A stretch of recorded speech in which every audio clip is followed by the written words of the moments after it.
les superstars, j'espère que vous allez bien. Moi pour ma part je vais super bien. Donc avant de commencer cette vidéo, déjà je tenais à vous souhaiter une très belle année 2024. Donc je suis super contente de débuter l'année avec le concept du coup Histoire de la mode. Et avant ça je tenais également à vous remercier parce que l'année dernière, on a dépassé le cap des 1000 abonnés. Je suis extrêmement contente parce que je trouve que 2023, au niveau de ma chaîne YouTube, ça a vraiment été l'évolution et tout. Donc voilà, je suis super heureuse. Merci en tout cas à tous ceux qui s'abonnent, à tous ceux qui commentent, qui m'envoient des messages et tout parce que j'ai eu énormément de retours par rapport à mes vidéos, des commentaires positifs, des commentaires également constructifs et tout. Donc voilà, je suis hyper reconnaissante par rapport à ça. Là, je suis contente de rentrer dans cette nouvelle année et tout avec vous. Dans tous les cas, on est là pour évoluer ensemble et tout, pour se soutenir. Donc voilà, c'était super important pour moi de prendre un petit temps et tout dans cette vidéo pour vous remercier parce que vous prenez le temps de regarder ce que je fais et tout, et moi ça me fait énormément plaisir. Du coup, comme vous avez pu le voir dans le titre, aujourd'hui on va parler de 3 marques. Donc on va parler de Hanifa, de Coperni et également de la marque Tongoro Studio pour ceux qui ne connaissent pas. Et avant que la vidéo commence, je vous invite du coup à vous abonner à la chaîne. Voilà, c'est très important. Je vous invite également à me suivre sur mon compte Instagram qui va s'afficher à l'écran comme d'habitude. Et là, je vous laisse avec la suite de la vidéo. Coperni, c'est une marque française qui a été créée en 2013 par 2 créateurs français, donc Sébastien Meyer et Arnaud Vaillant. Et leur première rencontre, elle s'est faite à l'école Mode Art International à Paris. Sébastien Meyer étudiait le stylisme et le modélisme, et Arnaud Vaillant étudiait le management et le commerce. Après leurs études, Arnaud a travaillé pendant 5 ans chez Chanel, et Sébastien Meyer, lui, il en a profité pour travailler sur des projets de mode indépendants. En 2015, les 2 créateurs sont nommés directeurs artistiques de la maison française Courrèges. Et 3 ans plus tard, les 2 amis décident de se concentrer entièrement à leur marque. Je pense que vous devez vous poser cette question, que signifie Coperni ? Et là, je vais vous citer un extrait d'interview que les créateurs ont donné. Coperni vient de Copernic. Il y a cette idée de progrès, de science, d'astronomie. On aime les choses concrètes de la vie de tous les jours, se servir des outils qu'il y a autour de nous. Coperni, c'est une marque qui propose un style techno-chic, et ici on peut penser au Swipe Bag qui est devenu une création phare de la maison française. Pour la réalisation de ce sac, les 2 amis se sont inspirés de l'icône de déverrouillage de Apple. La marque a également sorti une nouvelle version du sac en verre qui s'appelle le Glass Swipe Bag que vous allez voir juste à l'écran. En 2022, Coperni présente sa collection Printemps-été à la Fashion Week de Paris au Musée d'Art et des Métiers. Ce défilé proposait des looks inspirés du film Matrix, et à ce même événement, la marque a eu l'idée de créer la robe en spray sur le mannequin Bella Hadid. Je pense que c'est une vidéo que vous avez dû beaucoup voir sur les réseaux sociaux. Dans tous les cas, pour ceux qui ne l'ont pas vu, vous pourrez le voir à l'écran. Cette partie du défilé fait également référence au défilé du créateur anglais Alexander McQueen qui a eu lieu en 1999. À l'époque, c'est le mannequin canadien Shalom Harlow qui portait une robe blanche et autour d'elle, il y avait 2 robots qui la pulvérisaient avec de la peinture. Selon moi, Coperni, c'est une marque qui est en pleine expansion et son succès n'est pas prêt de s'arrêter. Hanifa, c'est une marque de luxe qui a été créée en 2011 par la créatrice américano-congolaise Hanifa Mwemba. Elle a travaillé dans la vente et elle a étudié la mode et le merchandising au Morgan State University. Et c'est à l'âge de 21 ans qu'elle va vendre sa toute première robe.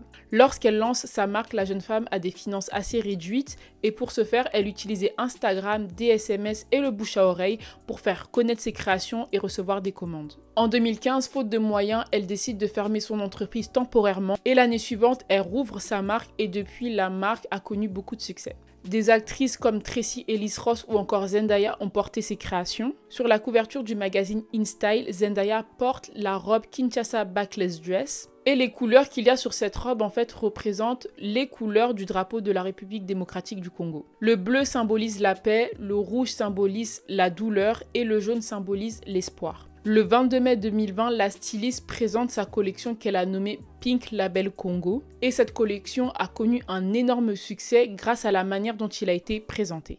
Et pour ceux qui ne savaient pas, Hanifa est la toute première femme à avoir présenté un défilé en 3D. Et durant ce runway, on pouvait voir que les mannequins avaient des silhouettes assez généreuses. Et ce défilé a été diffusé sur la page de la marque. Et je me souviens de ça parce que j'avais regardé le défilé et j'étais super surprise de voir qu'on était capable de faire ça en fait. Cet événement a fait la une de nombreux médias comme Teen Vogue, Harper Bazaar, Essence ou encore Veep Crossing.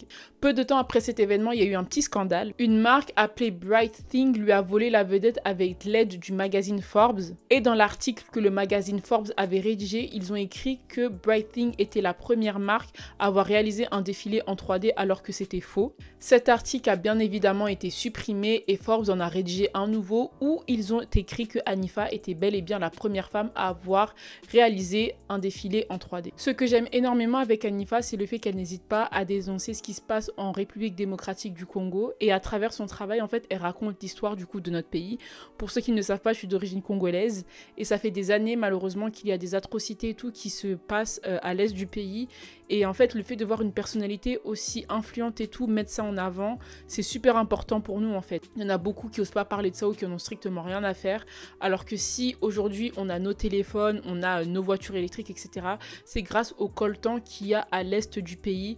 Et pour ceux qui ne le savaient pas également, la République démocratique du Congo est le premier producteur mondial de coltan. Voilà, c'est super important de s'informer et tout par rapport à ce qui se passe et tout dans le monde. En octobre 2023, la styliste nous présente Hanifa Bridal. Du coup, c'est sa marque spécialement conçue pour les mariés. Et le 28 octobre 2023, elle présente le tout premier défilé de sa nouvelle marque. Les créations de cette collection sont absolument splendides. Elles sont très féminines, très élégantes. Et il y en a qui sont sexy mais sans être vulgaires. Vous voyez, c'est très subtil et moi j'aime beaucoup ce genre de création là en fait. Hanifa pour moi c'est une inspiration dans le sens où elle n'a jamais baissé les bras. Voilà, elle aurait pu totalement arrêter toute sa carrière lorsqu'elle a fermé son entreprise en 2015. Mais au lieu de ça en fait elle a décidé de persévérer et tout. Donc c'est une inspiration pour moi. C'est aussi une inspiration et tout parce que bon, je me reconnais à travers elle dans le sens où on a les mêmes origines et tout. On aime la mode et tout, toutes les deux. Donc franchement j'aime cette femme et j'espère que son succès il sera encore plus grand dans les années à venir parce qu'elle le mérite. Et le fait de voir les femmes de ma communauté tout réussir, ça fait du bien en fait. Voilà. Et d'ailleurs, hein, le jour où je vais me marier, je vais mettre une de ces robes. Retenez bien ça. Faut toujours manifester de bonnes paroles, donc oui, je mettrai une de ces robes. Tongoro Studio est une marque pour les hommes et les femmes qui a été créée par Sarah Diouf, une créatrice panafricaine. Et à travers ses collections, elle met en avant le Made in Africa. Il faut savoir que Sarah Diouf, elle est métisse, alors du côté de sa mère, elle est sénégalaise et centrafricaine, et du côté de son père, elle est congolaise et sénégalaise. Sarah a vécu une majeure partie de sa vie en Afrique, et pour ses créations, elle s'inspire du continent africain. Son parcours dans l'industrie de la mode débute en 2009 lorsqu'elle lance Goubar, qui veut dire poussière en arabe. C'était un groupe de médias numériques basé en Afrique et le but de ce projet c'était de mettre en avant la mode, l'art africain et arabe. Grâce à Goubar, elle a été nominée au UK Media Awards et l'année suivante, elle a remporté un prix de mode Cosmopolitan. Titulaire d'un master en gestion de marketing et communication, elle décide de se lancer dans la mode en créant Tongoro en 2016. Tongoro signifie étoile en sango, une langue parlée en République centrafricaine. Au-delà d'être une styliste, Sarah Diouf, c'est une femme qui est engagée. Elle n'hésite pas à dénoncer la situation critique qu'il y a en République centrafricaine. Et là, je vais vous citer un extrait d'un passage qu'il y a eu dans son documentaire nommé Made in Africa. Tongoro signifie étoile en sango, qui est la langue de la République centrafricaine, le pays dont ma mère est originaire. C'est le cœur du continent et il regorge de diamants. Mais le pays n'a connu que quelques heures de paix depuis 1958. La situation politique instable l'a conduit au chaos que le monde entier a rejeté.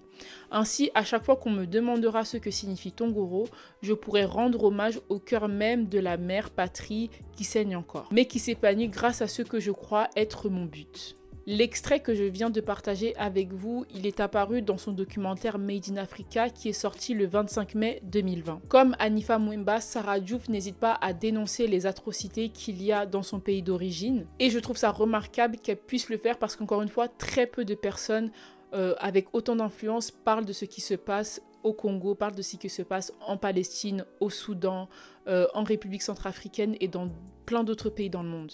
Les créations de Sarah Diouf sont apparues dans de nombreux magazines tels que Elle, Vogue ou encore Harper Bazaar. De nombreuses célébrités portent les créations de Tongoro, donc il y a Burna Boy, Alicia Keys ou encore le mannequin Iman Mohamed. En 2020, Sarah Diouf sort le premier numéro du magazine Tongoro nommé Made, où des modèles en 3D sont dessinés. 2020, je pense que ça a été une année assez marquante pour Hanifa Mwemba et Sarah Diouf parce qu'elles ont sorti des choses qu'on n'avait pas du tout l'habitude de voir avant. Anifa avec le défilé en 3D et là, Sarah Diouf avec son magazine Made où on voit des modèles en 3D, quoi. C'est quelque chose d'assez inédit. Voilà les superstars, c'est la fin de la vidéo. J'espère en tout cas qu'elle vous aura plu. Moi, je suis trop contente de revenir sur YouTube et je suis vraiment désolée s'il n'y a pas eu d'autres vidéos qui sont sorties plus tôt. Le truc, c'est que je n'ai plus de place sur mon téléphone, mais votre go a acheté une caméra, voilà, donc je suis trop contente. Il me manque juste la carte mémoire, comme ça je vais pouvoir filmer dessus. J'espère que vous avez pu apprendre plein de choses par rapport à la marque Coperni, par rapport à Anifa et également à Tongoro Studio. Anifa et Tongoro, c'est vraiment des marques que je suis depuis un petit moment déjà et je suis trop contente de voir leur évolution et tout. Même Coperni, le fait de voir des Français et tout, vous voyez, innover et tout avec ce genre de création hyper originale, bah, ça me rend heureuse en fait. Je me dis, purée, ils sont très créatifs et tout. Vous connaissez mon petit slogan de la fin qui ne va jamais changer d'ailleurs. Prenez soin de vous, prenez soin de vos proches, aimez-vous parce que c'est super important. Et du coup, on se retrouve à très vite pour une prochaine vidéo. Salut!